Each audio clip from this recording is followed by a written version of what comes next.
You meet someone for the first time, maybe at a coffee shop, maybe online, maybe through a friend of a friend.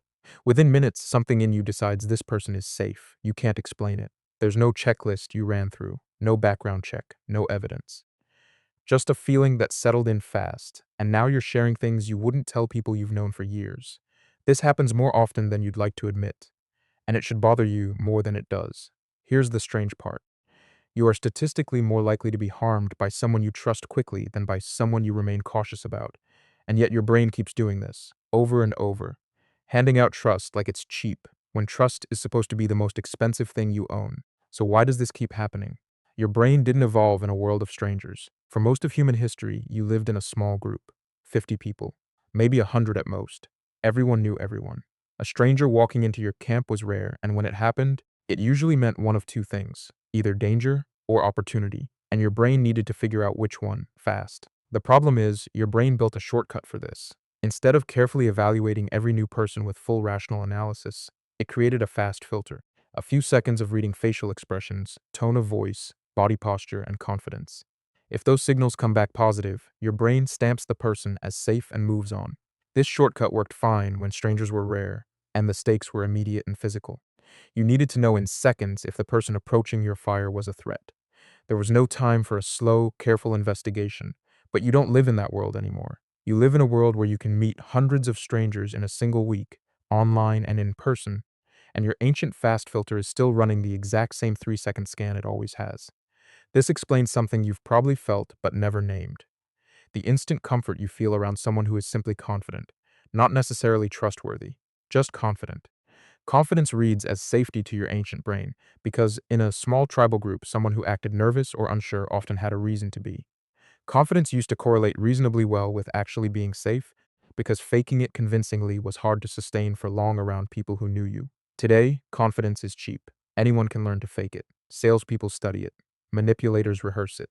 And your brain still reads it as a green light because the shortcut never got the memo that the world changed. Now think about something else.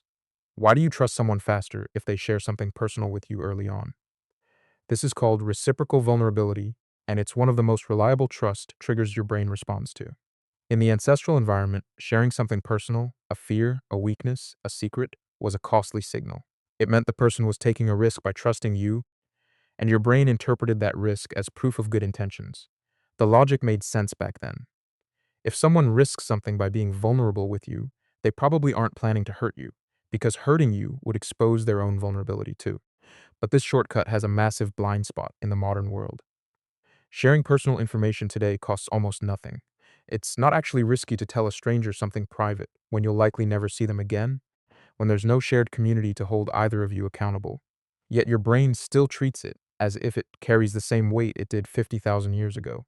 This is exactly why people who open up quickly, sometimes suspiciously quickly, often earn trust they haven't actually demonstrated they deserve. Your brain sees vulnerability and assumes safety, without checking whether the vulnerability is genuine or simply a tool being used on you deliberately. Here's where it gets more uncomfortable. Trust isn't just about reading the other person. It's about something happening inside you, chemically, the moment you decide to extend it. When you trust someone, your brain releases oxytocin, often called the bonding hormone. This isn't a metaphor. It's a measurable chemical process. Oxytocin makes you feel warm, connected, and calm around the person you're trusting. And the tricky part is, this release happens fast, often before you've gathered enough real information to justify it. This means trust doesn't just feel good because the other person is good. It feels good because your own body is rewarding you, chemically, for the act of trusting itself. You're not just evaluating them. You're getting a small hit of pleasure simply for opening up, regardless of whether that openness is warranted. This is why trusting someone too quickly can feel so good in the moment, and why it can be genuinely hard to stay cautious even when something feels slightly off. Your brain is already enjoying the chemical reward of connection before your slower, more rational mind has had a chance to finish its assessment. Now, here's a pattern that should genuinely concern you.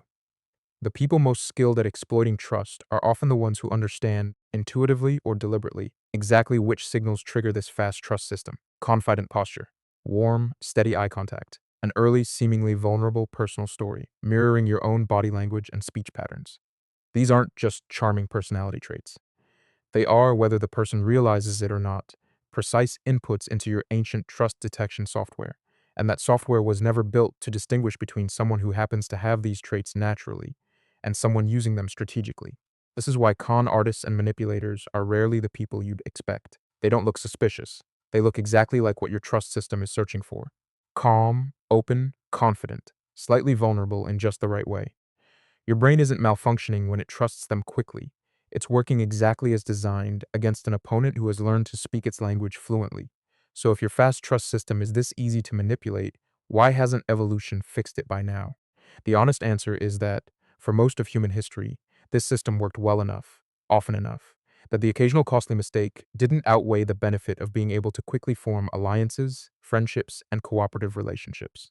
A species that trusted too slowly would have struggled to build the social bonds necessary for survival just as much as a species that trusted too quickly. Evolution doesn't optimize for perfect accuracy. It optimizes for good enough, often enough, across an environment that, for the vast majority of human history, simply didn't contain strangers capable of exploiting trust at scale. You now live in exactly that environment.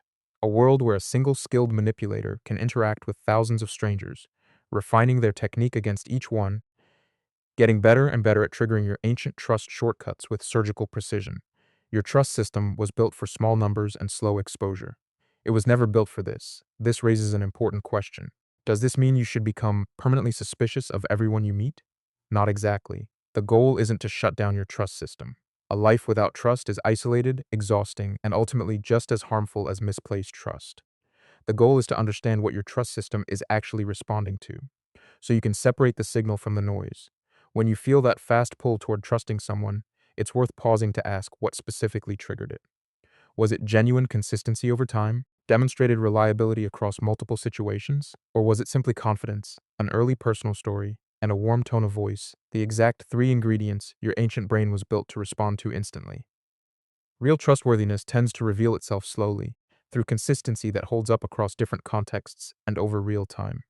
The fast version, the instant click you feel within minutes of meeting someone, is often just your ancient pattern matching system recognizing surface level signals, not actual character.